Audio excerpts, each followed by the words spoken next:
भारताच्या स्वातंत्र्य लढ्यात अनेक महान नेत्यांनी योगदान दिले, पण स्वातंत्र्यानंतर नव्या भारताची पायाभरणी करणाऱ्या नेत्यांमध्ये एक नाव सर्वात अग्रस्थानी घेतले जाते आणि ते म्हणजे पंडित जवाहरलाल नेहरू.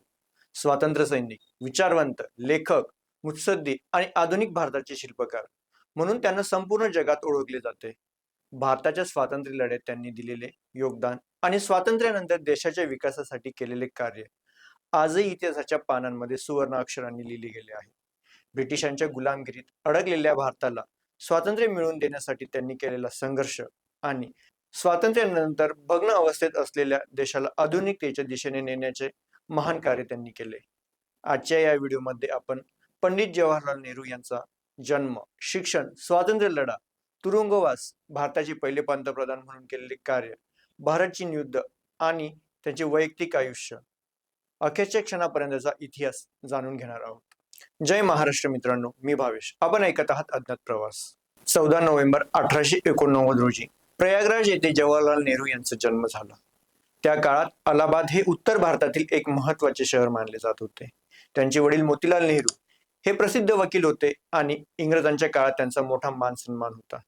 त्यांची आई स्वरूपराणी नेहरू या प्रेमळ आणि धार्मिक स्वभावाच्या होत्या. नेहरू कुटुंब अत्यंत श्रीमंत होते. त्यांच्या घरामध्ये सर्व प्रकारच्या आधुनिक सुविधा होत्या, पण संपत्ती असूनही त्यांच्या घरात भारतीय संस्कृती, राष्ट्रप्रेम आणि सामाजिक जाणीव यांना खूप महत्त्व दिले जात असे. जवाहरलाल नेहरू हे मोतीलाल नेहरू यांचे एकुलते एक पुत्र होते आणि त्यामुळे त्यांचे संगोपन अत्यंत लाडात झाले. पण त्याचबरोबर त्यांना शिस्त, अभ्यास आणि नेतृत्वाची धडी दिले गेले. लहानपणापासूनच जवाहरलाल नेहरू अत्यंत जिज्ञासू आणि बुद्धिमान होते. त्यांना निसर्ग, विज्ञान, इतिहास, जगातील विविध संस्कृती यांविषयी जाणून घेण्याची खूप आवड होती. त्यांचे प्राथमिक शिक्षण घरच्या खास शिक्षकांकडून झाले होते. इंग्रजी भाषेवर त्यांचे बालपणापासूनच प्रभुत्व होते.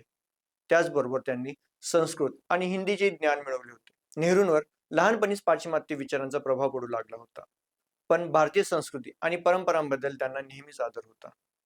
पुढील शिक्षणासाठी त्यांना इंग्लंडला पाठवण्यात आले. त्यांनी हॉरो स्कूलमध्ये शिक्षण घेतले. हॉरो ही त्या काळातील अत्यंत प्रतिष्ठित शाळा मानली जात होती. येथे शिकत असताना नेहरूंना इंग्लंडमधील राजकारण, विज्ञान आणि जागतिक घडामोडींची ओळख झाली.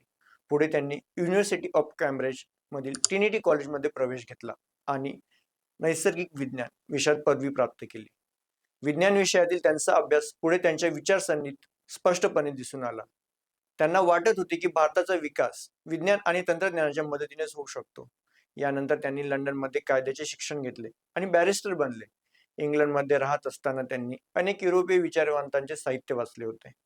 स्वातंत्र्य, लोकशाही, समाजवाद आणि मानवतेच्या मूल्यांचा त्यांवर खोलवर परिणाम झाला होता.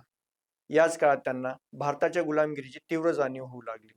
इंग्रजांच्या अधिपत्याखाली भारतातील लोकांची होणारी दुर्दशा पाहून त्यांच्या मनामध्ये देशासाठी काहीतरी करण्याची इच्छा निर्माण झाली. 1912 मध्ये नेहरू भारतात परतले आणि त्यांनी अलाहाबादमध्ये वकिली सुरू केली, परंतु त्यांचे मन वकिलीमध्ये फारसे रमले नाही. त्या काळात भारतात स्वातंत्र्य लढ्याची चळवळ हळूहळू उग्र होत होती. देशभरात इंग्रजांविरुद्ध असंतोष निर्माण झाला होता. नेहरूंचे वडील मोतीलाल नेहरू हे देखील स्वातंत्र्य चळवळीत सक्रिय होते.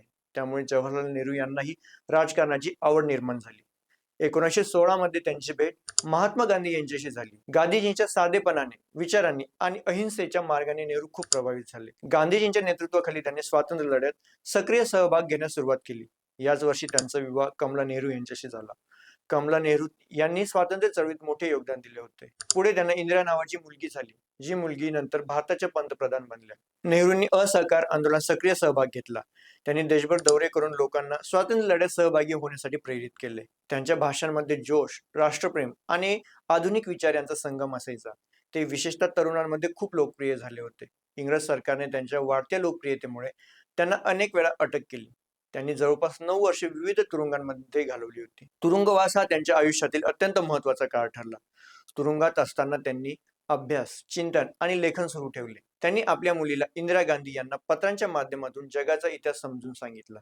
ही पत्रे पुढे ग्लिम्स ऑफ वर्ल्ड हिस्ट्री या प्रसिद्ध पुस्तकाच्या स्वरूपात प्रकाशित झाली. तसेच त्यांनी द डिस्कव्हरी ऑफ इंडिया हे महान पुस्तक लिहिले. या पुस्तकामध्ये भारताचा इतिहास, संस्कृती, परंपरा आणि भारतीय सभ्यतेचा गौरव यांचे अत्यंत सुंदर वर्णन करण्यात आले आहे. त्यांच्या अॅन ऑटोबायोग्राफी या आत्मचरित्रामधून त्यांच्या वैयक्तिक आयुष्याचा आणि स्वातंत्र्य लढ्यातील अनुभवांचा परिचय होतो. 1929 मध्ये इंडियन नॅशनल काँग्रेसच्या लाहोर अधिवेशनामध्ये जवाहरलाल नेहरू यांची अध्यक्ष म्हणून निवड करण्यात आली. हे त्यांच्या राजकीय कारकिर्दीतील अत्यंत महत्त्वाचे पाऊल होते. याच अधिवेशनात पूर्ण स्वराज्याची घोषणा करण्यात आली. भारताला पूर्ण स्वातंत्र्य मिळाल्याशिवाय संघर्ष थांबणार नाही, असा निर्धार करण्यात आला. 16 जानेवारी 1930 रोजी देशभरात पहिला स्वातंत्र्य दिन साजरा करण्यात आला. पुढे हाच दिवस भारताचा प्रजासत्ताक दिन म्हणून ओळखला जाऊ लागला. 1942 मध्ये गांधीजींनी भारत छोडो आंदोलन सुरू केले. नेहरूंनी या आंदोलनामध्ये महत्वाची भूमिका बजावली. इंग्रज सरकारने त्यांना पुन्हा तुरुंगात टाकले, पण स्वातंत्र्य लढ्याची ज्वाला आता संपूर्ण देशभर पसरली होती. अखेर अनेक वर्षांच्या संघर्षानंतर 15 ऑगस्ट 1947 रोजी भारत स्वतंत्र झाला. भारत स्वतंत्र झाल्यानंतर जवाहरलाल नेहरू स्वतंत्र भारताचे पहिले पंतप्रधान बनले. स्वातंत्र्याच्या मध्यरात्री संसदेमध्ये त्यांनी केलेले ट्रिस्टी विथ डेस्टिनी हे भाषण इतिहासातील सर्वात प्रभावी भाषणांपैकी एक मानले जाते. त्या भाषणामध्ये त्यांनी भारताच्या नव्या युगाची सुरुवात घोषित केली. पण स्वातंत्र्यानंतर भारतामध्ये अनेक समस्या होत्या. देशाची फाळणी झाली होती. लाखो लोक विस्थापित झाले होते. हिंदू मुस्लिम दंगली होत होत्या. देश आर्थिकदृष्ट्या खूप मागासलेला होता. अशा कठीण परिस्थितीत नेहरू आधुनिक भारताचे स्वप्न पाहत होते. अशा कठीण परिस्थितीत नेहरूंनी आधुनिक भारताचे स्वप्न पाहिले होते. त्यांनी उद्योग, विज्ञान, शिक्षण, शेती यांवर भर दिला. त्यांच्या नेतृत्वाखाली भारतात मोठी धरणे बांधली गेली. कारखाने, सार्वजनिक उद्योग उभारले गेले. भाकरा नांगल धरण, हिराकुंड धरण आणि स्टील कारखाने हे त्यांच्या विकासातील प्रतीक बनले. ते म्हणायचे, धरणे ही आधुनिक भारताची मंदिरे आहेत. नेहरूंनी भारतात वैज्ञानिक दृष्टिकोन विकसित करण्यासाठी मोठे प्रयत्न केले.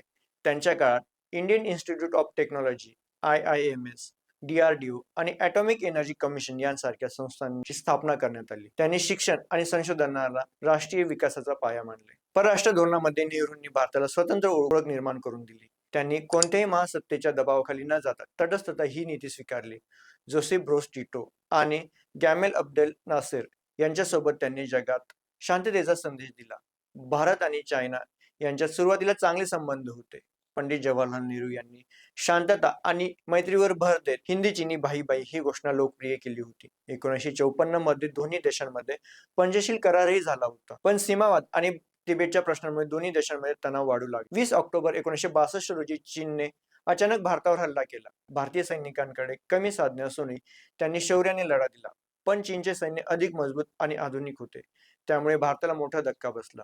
पण ह्या युद्धामुळे नेहरूंच्या प्रतिमेला मोठा धक्का बसला. या घटनेचा त्यांच्या मानसिक आणि शारीरिक आरोग्यावर गंभीर परिणाम झाला. नेहरूंना मुलांबद्दल खूप प्रेम होते. मुले त्यांना चाचा नेहरू म्हणत असत.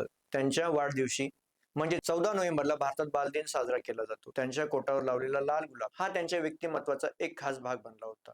1963 नंतर त्यांची प्रकृती खालावत गेली. अखेर 27 मे 1964 रोजी न्यू दिल्ली येथे त्यांचे निधन झाले. त्यांच्या मृत्यूने संपूर्ण देश शोकसमुद्रात बुडाला होता. लाखो लोक त्यांच्या अंतिम यात्रेत सहभागी झाले होते. भारताने त्या दिवशी एक दूरदृष्टी असलेला नेता गमावला. आजही पंडित जवाहरलाल नेहरू यांचे नाव आधुनिक भारताचे शिल्पकार म्हणून घेतले जाते.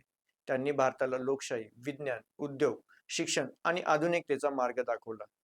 त्यांच्या विचारांचा आणि कार्याचा प्रभाव आजही भारताच्या विकासामध्ये दिसून येतो. जर तुम्हाला हा व्हिडिओ माहितीपूर्ण वाटला असेल तर व्हिडिओला लाईक करा, शेअर करा आणि अशाच ऐतिहासिक आणि माहितीपूर्ण व्हिडिओसाठी आपल्या चॅनलला सबस्क्राईब करा आणि बेल आयकॉन दाबायला विसरू नका, कारण व्हिडिओ सर्वात आधी तुम्हाला पोहोचेल. जय महाराष्ट्र.